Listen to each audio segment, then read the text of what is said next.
بسم الله الرحمن الرحيم.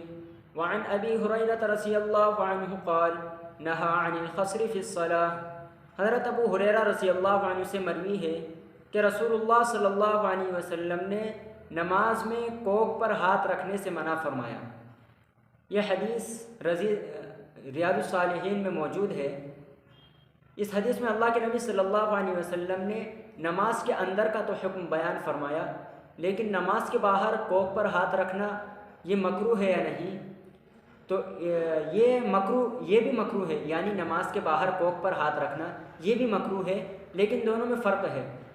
نماز کے اندر کوک پر ہاتھ رکھنا یہ مکروہ تحریمی ہے جو کہ حرام کے قریب ہوتا ہے، اور نماز کے باہر کوک پر ہاتھ رکھنا یہ مکروہ تنزیہی ہے جو کہ حرام کے قریب نہیں ہوتا، بلکہ چھوٹا، جس کو عام آسان الفاظ میں چھوٹا مکروہ بھی کہا جا سکتا ہے۔ اسی طرح ایک دوسرا سوال یہ ہے کہ کچھ لوگ جو کوک پر یہ پیچھے کمر پر ہاتھ رکھ کر چلتے ہیں، اس طرح سے چلنا اس حدیث میں شامل ہے یا نہیں؟ دیکھیے، کوک پر ہاتھ رکھنا یہ اس کو کہتے ہیں، اس طرح سے ہاتھ رکھنا یا اس طرح سے ہاتھ رکھنا، یہ کوک پر ہاتھ رکھنا کہلاتا ہے، اور یہ جو ہے یہ پیچھے ہاتھ باندھ کر چلنا کہلاتا ہے۔ تو دیکھیے، پیچھے ہاتھ رکھ کر چلنا یہ اس روایت میں شامل نہیں ہے۔ اسی طرح نماز کے باہر بھی کوک پر ہاتھ رکھنا یہ بھی مکروہ ہے۔ اس کے لیے آپ دیکھیے اسکرین پر بن نور ٹون کا فتویٰ پڑھیے، میں آپ کو وہ سناتا بھی ہوں، آپ پڑھ بھی لیجئے۔ دونوں ہاتھ کمر کے دونوں طرف رکھنا، یعنی کوک پر ہاتھوں سے ٹیک لگانا، نماز اور غیر نماز دونوں میں مکروہ ہے۔ البتہ نماز میں اس کی کراہت شدید ہے، اس لیے مکروہ تحریمی ہے۔ عام حالت میں مکروہ تنزیہی ہے۔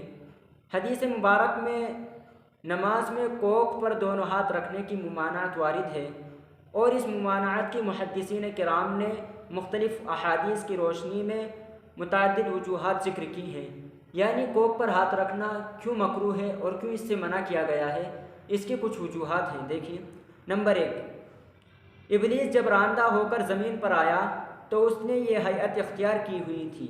نمبر 2، یہ یہود کا طریقہ ہے۔ نمبر 3، یہ مصیبت اور غم کے اظہار کی علامت ہے۔ نمبر 4، یہ اہل جہنم کی راحت کا طریقہ ہے۔ نمبر 5، یہ متکبرین کی علامت ہے۔ اب دیکھیے، کمر پر ہاتھ رکھ کر چلنا، اس کے متعلق بھی سنیے۔ باقی دونوں ہاتھ کمر کے پیچھے رکھ کر چلنے کی ممانعت سے متعلق کوئی صراحت نہیں مل سکی، نیز جن روایات میں اہل جہنم کی اس ہیئت کا ذکر ہے وہ کوک پر ہاتھ رکھ کر کھڑا ہونا ہے، نہ کہ کمر کے پیچھے ہاتھ رکھ کر چلنا۔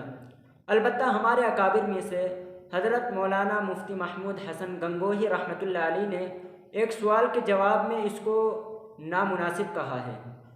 اس لیے زیادہ سے زیادہ یہ کہا جا سکتا ہے کہ یہ معتاد ہیئت کے خلاف ہے، لیکن اس کی ممانعت منقول نہیں ہے۔ یعنی خلاصہ کلام یہ ہے کہ اگر کوئی اس طرح سے پیچھے ہاتھ رکھ کر چلنا چاہتا ہے تو وہ چل سکتا ہے، اور یہ کوئی ممنوع نہیں ہے، لیکن اگر کوئی احتیاط رکھنا چاہتا ہے، کوئی احتیاط کرنا چاہتا ہے تو یہ اچھی بات ہے، وہ احتیاط کر سکتا ہے۔